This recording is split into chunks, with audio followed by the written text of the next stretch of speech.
Hello friends, good morning. നമ്മുടെ reality സീരിയലിലേക്ക് എല്ലാവർക്കും സ്വാഗതം. അങ്ങനെ നിധിയോട് കൺഗ്രാറ്റ്സ് ഒക്കെ പറഞ്ഞാൽ മേഡം അങ്ങ് പോവാം. ആ കഴിഞ്ഞപ്പോഴത്തേക്ക് എന്നൊക്കെ പറഞ്ഞുകൊണ്ട് ഇങ്ങനെ നിൽക്കുക നമ്മുടെ സുധീഷ്. പുള്ളിക്കാരി അതെല്ലാം നിധിയോട് പറഞ്ഞതിൻ്റെ ഒരു ടെൻഷനാണ് സുധീഷിന്. അപ്പോൾ മേഡം അങ്ങ് പോയി കഴിഞ്ഞപ്പോൾ ഈ കല്യാണക്കാരും എല്ലാവരോടും പറയേണ്ട കാര്യമുണ്ടോയെന്ന് നിധി സുധീഷിനോട് ചോദിച്ചു. അത് പറയേണ്ടി വന്നതാണെന്ന് സുധീഷ് പറയാട്ടോ. എടോ, താൻ ഈ വർഷമല്ലേ പാസ് ഔട്ട് ആയത്, അപ്പം തന്നെ സർട്ടിഫിക്കറ്റ് പോയെന്ന് പറഞ്ഞാൽ അതിന് സ്ട്രോങ് ആയിട്ടൊരു റീസൺ വേണ്ടേ? സത്യത്തിൽ അത് പറഞ്ഞതുകൊണ്ടാണ് മേഡം സഹായിക്കാമെന്ന് സമ്മതിച്ചത് തന്നെ. പിന്നെ ഇയാൾക്ക് സർട്ടിഫിക്കറ്റ് അല്ലേ പ്രധാനം, അത് കിട്ടാൻ വേണ്ടി പറഞ്ഞു പോയതാണ് ഞാൻ. കാര്യം എന്തായാലും നടന്നില്ല, അത് പോരെ. 2 ആഴ്ചക്കുള്ളിൽ അത് കൈ കിട്ടാൻ പോവല്ലേ, അതിൽ സന്തോഷിച്ചൂടെ എന്നൊക്കെ സുധീഷ് ഇങ്ങനെ ചോദിക്കും. അപ്പം സന്തോഷമൊക്കെ ഉണ്ടെന്ന് പറഞ്ഞു. എൻ്റെ ദൈവമേ, ഈ മുഖം ഇങ്ങനെ തെളിഞ്ഞ് കാണുന്നതേ ആദ്യമായിട്ടാണെന്നൊക്കെ സുധീഷ് ഇങ്ങനെ പറയണു. എന്നാൽ പിന്നെ ഇവിടെ നിൽക്കണ്ടല്ലോ, പോവാലോ. ശരി, പോകാം എന്നും പറഞ്ഞാൽ 2 പേരും കൂടി പോരുന്നു. അപ്പോൾ അങ്ങനെ അതെ, ഞാൻ ഈ സ്ത്രീകളോട് സംസാരിക്കുന്നത് കാണുമ്പോൾ നിധിക്ക് എന്താ തോന്നുന്നത്? എന്തു തോന്നാൻ? അല്ല, ഞാൻ ആ മേഡത്തിനോട് ചിരിച്ച് സംസാരിച്ചപ്പോഴേ ഒരു പൊസസീവ്നെസ് ഒക്കെ തോന്നാറുണ്ടോ? അപ്പോൾ ഹലോ, അതെ, അങ്ങനെ തോന്നാൻ ഇയാൾ എൻ്റെ ആരാണെന്ന് ചോദിച്ചു നിധി സുധീഷിനോട്. അല്ല, അത് പിന്നെ നിങ്ങൾ കണ്ട പെണ്ണുങ്ങളോട് ചിരിച്ചു കഴിഞ്ഞാൽ ഞാനതിന് പൊസസീവ് ആവണം, എനിക്ക് എൻ്റെ ആവശ്യമൊന്നുമില്ല. അയ്യോ, എന്താ ഇങ്ങനെയൊക്കെ പറയുന്നേ? ഇത്രയും വലിയ സഹായമൊക്കെ ചെയ്തു തന്നില്ലേന്ന് ചോദിച്ചപ്പോൾ അതിന് അല്ല, ഇതൊന്നും ഒരു സാധാരണ ഫ്രണ്ട് ചെയ്തു തരുമൊന്നുമില്ല കേട്ടോ. അങ്ങനെ നോക്കുമ്പോൾ ഞാനൊരു ഫ്രണ്ടിനേക്കാളും കുറച്ച് മുകളിലല്ലേ അല്ലേ എന്ന് സുധീഷ് ചോദിച്ചു. അന്നേരം എനിക്ക് അങ്ങനെ തോന്നണില്ല എന്ന് പറഞ്ഞു നിധി. ഇല്ലേ, തോന്നുന്നില്ലേ? എന്നിട്ട് പിന്നെ ഞങ്ങൾ സംസാരിച്ചപ്പോൾ നോക്കിയിരിപ്പുണ്ടായിരുന്നല്ലോ, അതെന്തിനാ നോക്കിയിരുന്നേന്ന് സുധീഷ് ചോദിച്ചു. അല്ല, ഇതൊരു യൂണിവേഴ്സിറ്റി അല്ലേ, സംസാരിക്കുന്നത് ഒരു സ്ത്രീയോടും അല്ലേ? എന്നിട്ടാണോ നിങ്ങൾ ഈ ഷർട്ടിൻ്റെ ബട്ടൺസൊക്കെ അഴിച്ചിട്ട് ബനിയനൊക്കെ പുറത്ത് കാണിച്ച് കോളറും വലിച്ചിട്ട് തനി ഗുണ്ടകളെ പോലെയൊക്കെ നിന്ന് സംസാരിക്കുന്നത്? എന്ത് മോശം അത്. ആദ്യം അത് ശരിയാക്കാൻ നോക്കാൻ പറഞ്ഞു. അപ്പം അങ്ങനെ പറഞ്ഞു സുധീഷ് ഇങ്ങനെ നിൽക്കുക. അപ്പം ഞാൻ വരുമ്പോഴിങ്ങനെയൊന്നും ആയിരുന്നില്ലല്ലോ, അപ്പം പറയാത്തത് ഇപ്പം പറയുന്നത് എന്തൊക്കെ പറഞ്ഞുകൊണ്ട് സുധീഷ് ഇങ്ങനെ നിൽക്കുക. എന്തെങ്കിലും ഇഷ്ടമായി കാണുമെന്നുള്ളത്. അത് കഴിഞ്ഞ് പിന്നെ ഹരീഷ് അവിടെ ഇരുന്ന് വർക്ക്ഷോപ്പിൽ ജോലി ചെയ്തുകൊണ്ടിരിക്കുമ്പോൾ നികേഷ്, ഹരീഷ് ഏട്ടാ, ഇന്നലെ ഒരു ഉഗ്രം ബുള്ളറ്റ് ഇവിടെ ഉണ്ടായിരുന്നല്ലോ, അത് എന്തെന്ന് ചോദിച്ചു. എടാ, അത് കൊടുത്തെന്ന് പറഞ്ഞു. അതുപോലൊരു ബുള്ളറ്റ് വേണം നമുക്കും. അത് പഴയ മോഡലാടാ, നിനക്ക് വാങ്ങുമ്പോൾ പുതിയത് തന്നെ വാങ്ങിക്കാമെന്നൊക്കെ പറഞ്ഞുകൊണ്ട് ഇങ്ങനെ ഹരീഷ് പറയാം. അത്രയും കാശൊക്കെ ഉണ്ടോ കയ്യിൽ? നീ ചോദിച്ചാൽ പിന്നെ വാങ്ങിച്ചു തരാതിരിക്കാൻ പറ്റുമോ? കോളേജിലെ പഠിപ്പൊക്കെ തീരട്ടെ, ഞാൻ നിനക്ക് സൂപ്പർ വണ്ടി വാങ്ങിച്ചു തരുമെന്ന് പറഞ്ഞു. എന്നിട്ട് നമുക്ക് അതിൽ റൈഡൊക്കെ പോകണം ഹരീഷേ എന്നൊക്കെ പറഞ്ഞുകൊണ്ട് കൂട്ടുകാരങ്ങോട്ടേക്ക് വന്നു. അപ്പോൾ ഇവർ ബൈക്കിനെ പറ്റി സംസാരിച്ചുകൊണ്ടിരിക്കുന്നു. പിന്നെ ജ്യൂസൊക്കെ മേടിച്ചുകൊണ്ട് കൊടുത്തു നികേഷിന് കൂട്ടുകാർ. അങ്ങനെ അവർ ജ്യൂസൊക്കെ കുടിച്ചുകൊണ്ട് ഇങ്ങനെ നിൽക്കുക. അപ്പോഴേക്കെന്തേ ഒരാൾ ബൈക്കിന് വണ്ടി തീർന്നൊന്നും ചോദിച്ചു വന്നു. ചോദിച്ചപ്പോഴേക്കും ഇപ്പം തന്നെ തീരുമെന്ന് പറഞ്ഞുകൊണ്ട് ഹരീഷ് അങ്ങനെ ഇരിക്കുക. അപ്പോൾ നമ്മുടെ നികേഷോട് ഇന്ന് വർത്താനം പറയുമ്പോൾ ഇത് ആരാണെന്ന് ചോദിച്ചു. ഇത് ഹരീഷിൻ്റെ ഏറ്റവും ഇളയ അനിയനാണെന്ന് പറയാം. അപ്പം നിൻ്റെ ഒരു മൂത്ത ആളില്ലേ മേസ്തിരി സുഭാഷ്, അവൻ്റെ കല്യാണം പിന്നെയും മുടങ്ങിയെന്ന് കേട്ടല്ലോ, ശരിയാണോ? എന്നാൽ ചേട്ടൻ ഇങ്ങനെ ചോദിക്കും. അപ്പോൾ ഇത് കേട്ടപ്പോൾ ഇവർക്ക് ഭയങ്കര സങ്കടമായിട്ടോ. അതിന് കല്യാണം ഇതുവരെ ആയിട്ടില്ലല്ലോ. ചോദ്യം കേട്ടാൽ നിങ്ങളുടെ കുടിയിൽ വന്ന് ക്ഷണിച്ച പോലെ ഉണ്ടല്ലോ കല്യാണം നിന്നു എന്നൊക്കെ പറയുന്നത് എന്നൊക്കെ ചോദിച്ചുകൊണ്ട് ഹരീഷ് അന്നേരം അയാളോട് ദേഷ്യപ്പെട്ടു. പെണ്ണിൻ്റെ വീട്ടിൽ പോയി തീയതിയെല്ലാം കുറിച്ചിട്ട് അതിനുശേഷം ആലോചന നിന്നുപോയെന്ന് കേട്ടോ, അതുകൊണ്ട് ചോദിച്ചതാ കേട്ടോ എന്ന് പറഞ്ഞു. അങ്ങനെയൊന്നും ഇല്ല, എന്നാൽ അത് വിട്ട് കളഞ്ഞേക്കെന്ന് പറഞ്ഞു വന്ന ഏട്ടൻ. പിന്നെ വണ്ടി സ്റ്റാർട്ടാക്കി അയാൾക്ക് വണ്ടിയും കൊടുത്തു വിട്ട് പൈസയും മേടിച്ചു. വീട്ടിൽ എന്തെങ്കിലും ഒരു സംഗതി നടന്ന ലോകം മുഴുവൻ അറിഞ്ഞോളും, കഷ്ടം എന്ന് പറഞ്ഞ് ഹരീഷ് ഇരിക്കുക. അപ്പോൾ ഹരീഷിട്ട് ഞാൻ പോവാന്ന് പറഞ്ഞു നികേഷ്. എടാ നിൽക്കടാ, കുറച്ച് കഴിഞ്ഞിട്ട് പോകാമെന്ന് പറഞ്ഞു. വേണ്ട, പുറത്തിരുന്നാലേ ഇനിയും ഓരോരുത്തരെ കാണേണ്ടി വരുമെന്ന് നികേഷ് പറയാം. അതും പറഞ്ഞ് ഇയാൾക്ക് കല്യാണം നടത്താൻ ഇനി വരുന്ന ആൾക്ക് അച്ഛനെക്കുറിച്ചുള്ള പരാതിയായിരിക്കും, അതൊന്നും കേൾക്കാൻ എനിക്ക് വയ്യ, അതിലും ഭേദം വീട്ടിൽ തന്നെ പോയിരിക്കുന്നതാണെന്നൊക്കെ പറഞ്ഞു. അങ്ങനെ അതും പറഞ്ഞ് ഇവരിങ്ങനെ സംസാരിച്ചുകൊണ്ടിരിക്കുമ്പോൾ അത് നീ പറഞ്ഞത് ശരിയാണ് നികേഷേ, ചിലരുടെ ചോദ്യം കേട്ടാലേ ഹരീഷേട്ടൻ അവരെ തല്ലാത്തത് ഭാഗ്യമാണെന്ന് തോന്നുന്നു എന്ന് പറഞ്ഞു. അപ്പോൾ എടാ എന്ന് പറഞ്ഞു ഹരീഷ് ദേഷ്യപ്പെടുക കൂട്ടുകാരനോട്. എന്താ ഹരീഷേട്ടാ എന്ന് നികേഷ് ചോദിച്ചു. ഒന്നുമില്ലടാ, നീ ചെല്ലാൻ പറഞ്ഞു. അങ്ങനെ നിർബന്ധിച്ച് പിന്നെ നികേഷിനെ പറഞ്ഞു വിടുക ഹരീഷ്. അവനുള്ളപ്പോഴേ വേറൊരു കാര്യങ്ങളോട് സംസാരിച്ചേക്കരുത് കേട്ടല്ലോ എന്ന് ഹരീഷ് പറഞ്ഞു. അതിന് ഞാനൊന്നും പറഞ്ഞില്ലല്ലോ. എടാ, ആളുകൾ പറയുന്നതും കളിയാക്കുന്നതൊന്നും അവന് താങ്ങില്ലടാ, അതാ ഞാൻ പറഞ്ഞതെന്ന് ഹരീഷ് കൂട്ടുകാരനോട് പറയാം. നികേഷ് അങ്ങ് പോയി കഴിഞ്ഞപ്പോൾ അത് കഴിഞ്ഞ് പിന്നെ സുധീഷും അതുപോലെ നിധിയും കൂടെ വണ്ടിയിൽ ഇങ്ങ് വരിക. അപ്പോൾ നല്ലൊരു പാട്ടൊക്കെ വെച്ച് ഇങ്ങനെ 2 പേരും കൂടെ പോരുമ്പോൾ നമ്മുടെ നിധി ആ പാട്ടിൻ്റെ വോളിയം അങ്ങ് കൂട്ടി. അപ്പോൾ ഒരു പ്രണയഗാനമായിരുന്നു. ആ പാട്ടിൻ്റെ വോളിയം കൂട്ടി നിധി അതിങ്ങനെ കേട്ടോണ്ട് ഇങ്ങനെ ഇരിക്കും. അപ്പോൾ സുധീഷ് അന്തം വിട്ട് നിധിയെ നോക്കുക കേട്ടോ. അപ്പോൾ നിധിക്ക് ഒരിക്കലും ഇല്ലാത്തതുപോലത്തെ ഒരു സന്തോഷം. ഇത്ര സന്തോഷത്തിൽ ഞാൻ ഇയാളെ കണ്ടിട്ടില്ല കേട്ടോ എന്ന് സുധീഷ് പറയുമ്പം ശരിയാ, ഇതുവരെ എവിടെ പോയാലും തിരിച്ചടികൾ മാത്രമല്ലായിരുന്നോ? ആധാർ കാർഡില്ല, സർട്ടിഫിക്കറ്റ്സ് ഇല്ല, ID പ്രൂഫ് ഇല്ല, ജോലിയില്ല. അങ്ങനെ എനിക്ക് തന്നെ എന്നോട് മടുപ്പ് തോന്നി തുടങ്ങിയായിരുന്നു. അപ്പോഴാ ഇങ്ങനെ ഒരു നല്ല ന്യൂസ് കേൾക്കണതെന്ന് നിധി അന്നേരം പറഞ്ഞു. അപ്പം എനിക്ക് സന്തോഷിക്കാൻ അത് അവകാശമില്ലെന്ന് ചോദിക്കുമ്പോൾ ഓ തീർച്ചയായിട്ടും ഉണ്ടെന്ന് സുധീഷ് പറയാം. താൻ എത്ര വേണമെങ്കിലും സന്തോഷിച്ചോളാൻ സുധീഷ് പറയാം. സുധീഷില്ലായിരുന്നെങ്കിൽ ഇതൊന്നും നടക്കില്ലായിരുന്നു. താങ്ക് യു വെരി മച്ച് കേട്ടോ. അപ്പോൾ സുധീഷ് ഒന്ന് ചിരിച്ചു. താങ്ക്സ് മാത്രമേ ഉള്ളൂ, ട്രീറ്റ് ഒന്നും ഇല്ലേ? അപ്പോൾ സംശയമുണ്ടോ? ഉറപ്പായിട്ടും ട്രീറ്റ് തന്നിരിക്കുമെന്ന് നിധി സുധീഷിനോട് പറയാം. ആയിക്കോട്ടെ. അങ്ങനെ രണ്ടുപേരും കൂടി ഇങ്ങനെ പോരുന്നു. അതെ നിർത്തി എന്ന് പറഞ്ഞുകൊണ്ട് ഒരു സ്ഥലത്ത് കൊണ്ടുവന്ന് നിർത്തി. അതൊരു ഐസ്ക്രീം കൊടുക്കുന്ന ഒരു സ്ഥലമായിരുന്നു. അവിടെ ചെന്നതേ നമ്മുടെ നിധി ഐസ്ക്രീം മേടിക്കാൻ പോയി. ആ സമയത്ത് സുധീഷ് ഇങ്ങനെ വെള്ളമൊക്കെ കുടിച്ച് അവിടെ നിന്ന് ഇങ്ങനെ നിൽക്കുക. അപ്പോൾ ഐസ്ക്രീം കൈയുടെ പുറകിലൊക്കെ ഒളിപ്പിച്ച് ഭയങ്കര ഇതായിട്ട് സർപ്രൈസൊക്കെ ആയിട്ട് ഇങ്ങനെ വരും നമ്മുടെ നിധി. അപ്പോൾ സുധീഷേ എന്ന് പറഞ്ഞ് വിളിച്ച് സുധീഷ് തിരിഞ്ഞു നോക്കി. എന്താ ഇതാന്നും പറഞ്ഞുകൊണ്ട് 2 ഐസ്ക്രീം വെച്ചങ്ങ് നീട്ടി. ഇതെന്താ ഇത്? ഇതെന്താന്നോ? ട്രീറ്റ്. അപ്പോൾ നമ്മുടെ സുധീഷ് ഇങ്ങനെ നോക്കി. ഇതോ? അപ്പോൾ എന്തേ? കഷ്ടമാണ് കേട്ടോ എന്ന് സുധീഷ് പറഞ്ഞപ്പോൾ എന്ത്? അല്ല നല്ല ക്ലാസ് ആയ ട്രീറ്റ് ആണെന്നല്ല ഞാൻ വിചാരിച്ചേ. എന്താ കളിയാക്കാണെന്ന് ചോദിക്കുമ്പോൾ പിന്നല്ലാണ്ട് എടോ ഇയാളുടെ സർട്ടിഫിക്കറ്റ്സ് കിട്ടാൻ വേണ്ടി കസ്റ്റമറുടെ കൈയും കാലും പിടിച്ച് എന്താണ് സംഭവിച്ചതെന്ന് വിശദമായിട്ട് പറഞ്ഞ് കൺവിൻസ് ചെയ്ത് ഓട്ടം പോകാനുള്ള കാർ എടുത്തുകൊണ്ട് വന്ന് ഒരു ദിവസം മുഴുവനും സ്പെൻഡ് ചെയ്ത് ഇത്രയും കാര്യങ്ങൾ ചെയ്ത് സർട്ടിഫിക്കറ്റ് കിട്ടാനുള്ള വഴിയും ശരിയാക്കി തന്നപ്പോൾ 40 രൂപയുടെ ഒരു കോൺ ഐസ്ക്രീം ട്രീറ്റ് അല്ലേ എന്ന് സുധീഷ് ചോദിച്ചു. തൽക്കാലം ഇത് കഴിക്കാൻ പറഞ്ഞു. ഇനിയിപ്പോൾ വേറെ വഴിയില്ലല്ലോ എന്ന് പറഞ്ഞ് നമ്മുടെ സുധീഷ് എങ്ങനെ അതങ്ങ് വാങ്ങിച്ചു. ട്രീറ്റ് എന്ന് ചോദിച്ചു. കേട്ട ഉടനെ എന്തായാലും ചെയ്യണമെന്ന് തോന്നി. അതുകൊണ്ടാണ് ഞാൻ ഇങ്ങനെ ചെയ്തതെന്ന് നിധി സുധീഷിനോട് പറയാം. എനിക്കിന്ന് സന്തോഷത്തിൻ്റെ ദിവസമാണെന്നും നോക്കിക്കോ, സർട്ടിഫിക്കറ്റ്സ് കിട്ടി ഒരു ജോലി നേടിക്കഴിഞ്ഞാൽ ആദ്യ ശമ്പളം കിട്ടുമ്പോൾ ഒരു വലിയ പാർട്ടി തന്നെ ഞാൻ അറേഞ്ച് ചെയ്യുമെന്ന് പറഞ്ഞു നിധി. ആണോ? യെസ്, അതെ. ഇയാൾക്ക് മാത്രമല്ല കേട്ടോ, സുഭാഷ് ഏട്ടൻ, നികേഷ്, ഹരീഷ്, നിങ്ങളുടെ അച്ഛൻ, അങ്ങനെ എല്ലാവർക്കും കൂടി ഒരു വലിയ പാർട്ടി ആയിരിക്കും അതെന്ന് പറഞ്ഞു. അപ്പോൾ അങ്ങനെ എല്ലാവരും കൂട്ടി പോകേണ്ട ആവശ്യമൊന്നുമില്ല, എന്നെ മാത്രം കൂട്ടി പോയാൽ മതിയെന്ന് സുധീഷ് പറയുമ്പം ഫാമിലി ആയിട്ട് പോകുന്നതാണ് നല്ലതെന്ന് സുധീഷിനോട് നിധി പറഞ്ഞു. അപ്പം അങ്ങനെ നമ്മളെല്ലാവരും കൂടി ഫാമിലി ആയിട്ട് ആ ഒരു ഫീൽഡിൽ പോവല്ലേ? അയ്യോ അങ്ങനെയല്ല, നിങ്ങളുടെ ഫാമിലിയോടൊപ്പം ഞാൻ വരാനേ ഉദ്ദേശിച്ചുള്ളൂ. കൂടുതൽ ഡെക്കറേഷനൊന്നും അതിൽ വേണ്ട കേട്ടോ.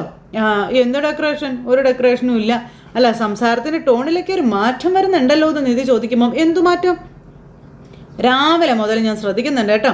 എന്താ അയാളുടെ ഉദ്ദേശം? അയ്യോ എന്തുദ്ദേശം? ഒരു ഉദ്ദേശവും ഇല്ല. നിങ്ങൾ ആരോടെങ്കിലും സംസാരിച്ചാൽ എനിക്ക് പോസസീവാണെന്ന് പറയുന്നു. നമ്മുടെ ഫാമിലിയിൽ നിന്ന് എടുത്തു പറയാൻ ശ്രമിക്കുന്നു. വേറെ ഉദ്ദേശമൊന്നും വേണ്ട കേട്ടോ എന്ന് നിധി പറയുമ്പോൾ എൻ്റെ അമ്മോ എനിക്ക് വേറെ ഉദ്ദേശമൊന്നുമില്ല, ഞാൻ വെറുതെ കളിയാക്കാൻ പറഞ്ഞതാ കേട്ടോ എന്ന് പറയും. എന്നാൽ എനിക്ക് നിങ്ങളുടെ ഒരു കാര്യത്തിലും പോസസീവ്നെസ് ഇല്ല എന്നും പറഞ്ഞ് നിധി ഇങ്ങനെ ഇങ്ങോട്ട് പോരും. അപ്പോൾ സുധീഷ് ഇങ്ങനെ അങ്ങനെയാണെങ്കിലേ ഞാൻ ചോദിച്ചോട്ടെ, ഞാൻ ഷർട്ടിൻ്റെ ബട്ടൺസ് ഇട്ടാലും ഇട്ടില്ലെങ്കിൽ ഇയാൾക്ക് എന്താ കുഴപ്പം? ഞാൻ എങ്ങനെ നടന്നാലും ഇയാൾക്ക് എന്താ കുഴപ്പം? അപ്പോൾ നിധി ഇങ്ങനെ ആലോചിക്കുക. ഞാൻ അന്നേരം അങ്ങനെ പറഞ്ഞായിരുന്നല്ലോ എന്ന്. യൂണിവേഴ്സിറ്റിയിലേക്കാണ് വരുന്നത്, എനിക്കൊരു മര്യാദയുണ്ട്. നിങ്ങൾ ബട്ടൺസ് അഴിച്ചിട്ട് കോളറും കയറ്റി വെച്ച് ഇങ്ങനെ എന്ന് പറഞ്ഞുകൊണ്ട് എന്നിട്ട് നമ്മുടെ ഐസ്ക്രീം സുധീഷിൻ്റെ കയ്യിലേക്ക് കൊടുത്തിട്ട് സുധീഷ് നടക്കുന്നത് പോലെ നിധി നടന്ന് കാണിക്കുക. അപ്പോൾ അത് കണ്ടു കഴിഞ്ഞപ്പോഴത്തേക്കും സുധീഷ് അന്തം വിട്ട് ഇങ്ങനെ നിൽക്കുക. ഇങ്ങനെ നടന്നു വന്നാൽ എന്ത് ചെയ്യുമെന്ന് ചോദിച്ചു. എങ്ങനെ ഒന്നുകൂടെ കാണിക്കാൻ പറഞ്ഞു സുധീഷ് നിധിയോട്. അപ്പോഴത്തേക്കും ഡോറ് തുറന്നിറങ്ങുന്നതും ഷർട്ട് എടുത്ത് പൊക്കിയിടുന്നതും അങ്ങനെ നടക്കുന്നതും ഒക്കെ കാണിച്ചു കൊടുത്തു. അപ്പോൾ അത് കൊള്ളാലോ, അത് കളിക്കുക. അപ്പോൾ എന്നെ നന്നായി ശ്രദ്ധിക്കുന്നുണ്ടല്ലേ എന്നും എന്നെക്കാളും നന്നായി കാണിക്കുന്നുണ്ടല്ലോ എന്നൊക്കെ ഇങ്ങനെ നമ്മുടെ സുധീഷ് നിധിയോട് പറഞ്ഞു. അത് കഴിഞ്ഞ് ഇങ്ങനെ രണ്ടുപേരും കൂടെ ചിരിയും കളിയൊക്കെ ആയിട്ട് നിന്നിങ്ങനെ ഐസ്ക്രീമൊക്കെ കഴിച്ച് സന്തോഷമായിട്ട് ഇങ്ങനെ നിൽക്കുന്നു. അത് കഴിഞ്ഞ് വണ്ടിയിൽ കയറി ഇവർ വീട്ടിലേക്ക് പോരുക. ഇത് കഴിഞ്ഞ് പിന്നെ കാണിക്കുന്നത് നമ്മുടെ ഹരീഷിനെ കാണാൻ എന്നും വരുന്ന പെൺകുട്ടി അവിടേക്ക് വരും കേട്ടോ. അങ്ങനെ മുറുക്ക് വേണോ ഹരീഷ് എന്ന് ചോദിച്ചു. അപ്പോൾ ഹരീഷ് മൈൻഡ് പോലും ചെയ്യുന്നില്ല. ആശാൻ അല്ലെങ്കിലേ മുറുകിയിരിക്കുക, ഇനി നീയായിട്ട് മുറുക്കാൻ നിൽക്കണ്ട എന്ന് ഹരീഷിനോട് ആ കൂട്ടുകാരൻ പറഞ്ഞു. നല്ല ഗെയിം മുറുക്ക, സമാധാനത്തോടെ കഴിച്ച് ഒരു ചായയും കൂടെ കുടിച്ചാൽ എല്ലാ ടെൻഷനും മാറി കിട്ടുമെന്ന് പറഞ്ഞു. അപ്പോൾ ഇതാ കഴിക്കുക എന്ന് പറഞ്ഞുകൊണ്ട് നിർബന്ധിച്ച് കൊടുക്കുക. അപ്പോൾ ഹരീഷ് ഒരു കഷ്ണം എടുത്തു, പിന്നെ ഹരീഷിൻ്റെ കൂട്ടുകാരനും കൊടുത്തു. അത് കഴിഞ്ഞപ്പോൾ എങ്ങനെയുണ്ട് ഇപ്പോൾ വീട് എന്നൊക്കെ ഹരീഷിനോട് ചോദിക്കേട്ടോ. ഏട്ടത്തി വന്നതിന് ശേഷം വല്ല മാറ്റമൊക്കെ ഉണ്ടായില്ലേ എന്നാൽ പെങ്കൊച്ചി ചോദിക്കുമ്പോൾ നമ്മുടെ ഹരീഷ് ഭയങ്കര വിഷമത്തിൽ ഇങ്ങനെ നിൽക്കുക. എന്നിട്ട് പിന്നെ ടൂൾസ് എല്ലാം അവിടെ വെച്ചിട്ട് എഴുന്നേറ്റ് അങ്ങോട്ട് അങ്ങ് പോയി. പെങ്കൊച്ചാണ് പിന്നാലെ ചെല്ലു കേട്ടോ. ഹരീഷ് അവിടെ ചെന്ന് അങ്ങോട്ട് ഇരുന്നു. അപ്പോൾ കൂടെയുള്ളവർ എന്ന് പറഞ്ഞ് ഇങ്ങനെ നിൽക്കുക. ഇനിയെങ്കിലും എനിക്ക് നോക്കേ പറഞ്ഞുകൂടെ എന്നാൽ പെങ്കൊച്ച് ഹരീഷിനോട് ചോദിക്കുമ്പോൾ നോക്കി നിന്ന് കിട്ടും എന്ന് പറഞ്ഞുകൊണ്ട് കൂട്ടുകാർ ഈ പെങ്കൊച്ചിനെ കളിയാക്കി. എന്നോടൊക്കെ പറയാതെ വേറെ ആരോടൊക്കെ പറയാനാ എന്നൊക്കെ നേരത്തേക്ക് ആ പെങ്കൊച്ചി ചോദിച്ചു കേട്ടോ. ഇനി സുഭാഷ് ചേട്ടൻ്റെ കൂടെ കല്യാണം ഓക്കെ ആയാ എൻ്റെ വീട്ടിൽ എന്ത് തടസ്സം പറയാനാ അല്ല ഹരീഷേ എന്നൊക്കെ ചോദിച്ചുകൊണ്ട് ഇങ്ങനെ പറയാം. അപ്പോൾ എന്നും പറഞ്ഞ് ഹരീഷ് ഇങ്ങനെ ഇരിക്കുന്നേ. ഹരീഷിന് ഭയങ്കര സങ്കടമാണ്. സുഭാഷ് പറഞ്ഞ കാര്യങ്ങളെപ്പറ്റി ആലോചിച്ച്. അപ്പോൾ അങ്ങനെ ഇരിക്കുമ്പോഴേക്കും നമ്മുടെ ആശാനിത് എന്താടാ പറ്റേ, എന്ത് പറ്റാനാടാ, എന്തോ എവിടെയോ എന്തൊക്കെയോ പറ്റിയിട്ടുണ്ട് എന്നും പറഞ്ഞുകൊണ്ട് ഇങ്ങനെ കൂട്ടുകാർ പറയാം. കാരണം സ്വയം മറന്ന് ഹരീഷ് സുഭാഷ് പറഞ്ഞ കാര്യം ആലോചിച്ചുകൊണ്ട് അങ്ങനെ ഇരിക്കാം. ഞാൻ ചോദിച്ചത് വല്ലതും കേട്ടോന്ന് ചോദിച്ചാ പെങ്കൊച്ച്. ആഹാ, സുഭാഷ് ചേട്ടനെ കൂടെ കല്യാണം കഴിഞ്ഞാൽ പിന്നെ നമുക്ക് തടസ്സമില്ലല്ലോ എന്ന് ഞാൻ പറഞ്ഞതെന്ന് ആ പെങ്കൊച്ച് പറയുന്നു. അപ്പോഴും അവരിങ്ങനെ നോക്കുക, ഈ ഹരീഷ് എന്നാ പറയുന്നതെന്ന് അറിയാൻ. അവിടെ 2 സ്ത്രീകൾ താമസം തുടങ്ങിയ പിന്നെ ആണുങ്ങൾ മാത്രമുള്ള വീടാണെന്ന് പരാതി പറയില്ലല്ലോ. ബെസ്റ്റ്, ശരി ശരി ശരി എന്നും പറഞ്ഞുകൊണ്ട് കൂട്ടുകാരിങ്ങനെ നിൽക്കാം. എടോ, ശരിക്കും നിനക്ക് എൻ്റെ വീട്ടിൽ വന്ന് താമസിക്കാൻ പ്രയാസമൊന്നും ഇല്ലേ എന്ന് ഹരീഷ് ചോദിച്ചു. എടാ സന്തു, ആശാൻ വീണടാ, ആശാൻ വീണു. നിങ്ങളുടെ ആശാൻ ചോദിക്കുന്നത് കേട്ടോ എന്ന് ചോദിച്ചാൽ പെങ്കൊച്ചോടെ നിന്ന് ഭയങ്കര ഇതിങ്ങനെയൊക്കെ കാണിക്കാം. അതെന്നോട് ഒന്നുകൂടെ ചോദിക്കാൻ പറഞ്ഞു. എടീ, സീരിയസ് ആയിട്ട് ഞാൻ ചോദിക്കണേ, എൻ്റെ വീട്ടിൽ വന്ന് താമസിക്കാൻ നിനക്ക് പ്രശ്നമൊന്നും ഇല്ലെന്ന് ചോദിച്ചു. അപ്പം ഞാനും സീരിയസ് ആയിട്ടാണ് പറഞ്ഞത്. ബാ, ഇപ്പം വേണമെങ്കിൽ ഇപ്പോൾ എന്നെ കൂട്ടിക്കൊണ്ട് പോയിക്കോ, ഞാൻ റെഡിയാണെന്ന് ആ പെങ്കൊച്ചിങ്ങനെ നമ്മുടെ ഹരീഷിനോട് പറയുമ്പം, എന്നാ എൻ്റെ സുഭാഷ് ചേട്ടൻ്റെ കല്യാണം കഴിക്കുമോ എന്ന് ചോദിച്ചു. അത് കേട്ടപ്പോഴത്തേക്കും ആ പെങ്കൊച്ച് ഞെട്ടിപ്പോയി. അതുപോലെ തന്നെ ഹരീഷിൻ്റെ കൂട്ടുകാരെന്നും പറഞ്ഞിട്ടുണ്ടെങ്കിൽ കട്ടിസ്റ്റ് ബോംബനിട്ടിസ്റ്റ് എന്നും പറഞ്ഞ് അവരവിടെ നിൽക്കുന്നേ. പെങ്കൊച്ചിന് ഭയങ്കര സങ്കടമായിപ്പോയി. നിങ്ങൾ എന്താ എന്നോട് പറഞ്ഞെന്ന് ചോദിച്ചു. അല്ല, നിനക്കെൻ്റെ വീട്ടിൽ വരാൻ താമസിക്കാൻ വിരോധമൊന്നും ഇല്ലല്ലോ, സുഭാഷ് ഏട്ടനെ നിനക്ക് നന്നായിട്ട് അറിയാമല്ലോ, അപ്പം പിന്നെ ഏട്ടനെ വിവാഹം കഴിച്ചുകൂടെ എന്ന് ചോദിക്കുമ്പം, നീ ഇത് തമാശയായിട്ട് പറയുകയാണോ എന്ന് ചോദിച്ചു. അയ്യോ അല്ല, ഞാൻ സീരിയസ് ആയിട്ടാണ് ചോദിക്കണേ. അപ്പോഴേക്കും ആ പെങ്കൊച്ചിൻ്റെ മുഖം വല്ലാതെയായി. എൻ്റെ ഏട്ടനെ കല്യാണം കഴിച്ചിട്ട് വീട്ടിലേക്ക് നിനക്ക് വരാമോ എന്ന് ഹരീഷ് ചോദിക്കുമ്പോഴത്തേക്കും ദേഷ്യം വന്ന പെങ്കൊച്ചിന് കല്ല് കയറി ഇങ്ങനെ നിൽക്കുക. എടാ, ഇത് പ്രശ്നമാവോടാ എന്ന് കൂട്ടുകാരിങ്ങനെ അവിടെ നിന്ന് പറയുമ്പം, എൻ്റെ വീടിനെക്കുറിച്ചും അതുപോലെ ഞങ്ങളെപ്പറ്റിയും നാട്ടുകാർ എന്ത് വേണമെങ്കിലും പറഞ്ഞോട്ടെ, അതൊന്നും പ്രശ്നമല്ല.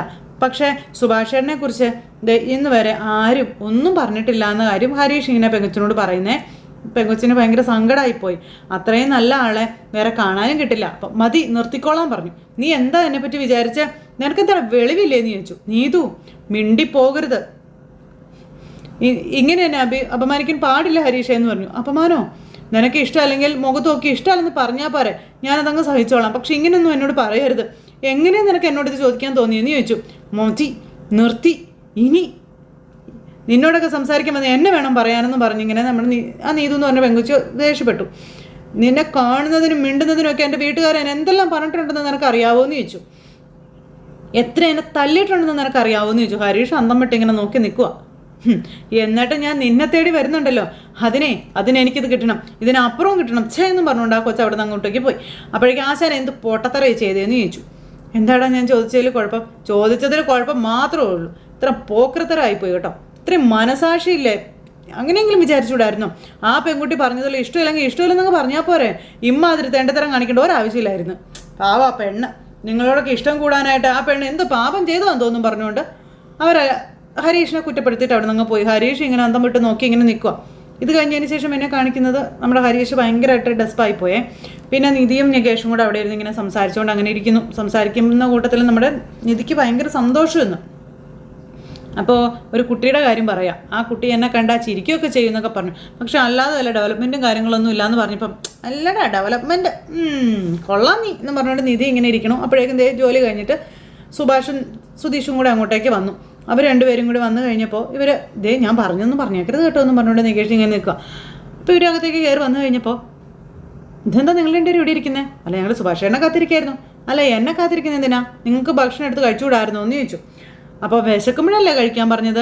ഞങ്ങൾക്ക് വിശന്നില്ല, അതുകൊണ്ട് ഞങ്ങളിങ്ങനെ ഇരിക്കുമായിരുന്നു. ഓഹോ, അത് കൊള്ളാം. അപ്പോൾ നീ ഇവൻ്റെ കൂടെ കൂടിയൊന്ന് സുഭാഷ് നിധിയോട് ചോദിച്ചു. നിങ്ങൾ കൈ കഴിക്കുമ്പോൾ ഞാൻ അപ്പോൾ എല്ലാം എടുത്ത് വയ്ക്കാമെന്ന് പറഞ്ഞു. അങ്ങനെ അവരകത്തേക്ക് പോയി കഴിഞ്ഞപ്പോൾ സുഭാഷ് ഏട്ടൻ വന്നിട്ട് കഴിക്കാമെന്ന് കരുതി കാത്തിരുന്നതാണോ, അതോ ഞാൻ വന്നിട്ട് കഴിക്കാമെന്ന് വിചാരിച്ചിട്ടാണോ എന്ന് സുധീഷ് ചോദിക്കുമ്പോൾ, അയ്യോ അല്ല, നിങ്ങളിപ്പോൾ ഇവിടേക്ക് കയറി വരുന്ന സത്യമായിട്ട് ഞാൻ വിചാരിച്ചില്ല എന്ന് നിധി സുധീഷിനോട് പറയാം. വരുമെന്ന് അറിഞ്ഞിരുന്നെങ്കിൽ സുഭാഷ് ഏട്ടനും കൂടിയുള്ള ഭക്ഷണമായിട്ട് നിങ്ങൾ സൈറ്റിൽ ചെന്നിരുന്ന് കഴിച്ചേനെ അല്ല നികേഷേ? അതെ അതെ അതെ, പിന്നെ സുധീഷ് ഏട്ടൻ വരാൻ വഴിയില്ലെന്ന് പറഞ്ഞതുകൊണ്ട് ഏട്ടത്തി വെയിറ്റ് ചെയ്ത് തന്നെ എന്ന് നമ്മുടെ നികേഷ് പറഞ്ഞു. ഏട്ടാ വേണ്ട വേണ്ട വേണ്ട, അധികം കൂടണ്ട കേട്ടോ എന്നും പറഞ്ഞുകൊണ്ട് സുധീഷ് അങ്ങ് പോയി. അന്നേരം ഇവർ രണ്ടുപേരും കൂടി ഇങ്ങനെ ചിരിക്കുക.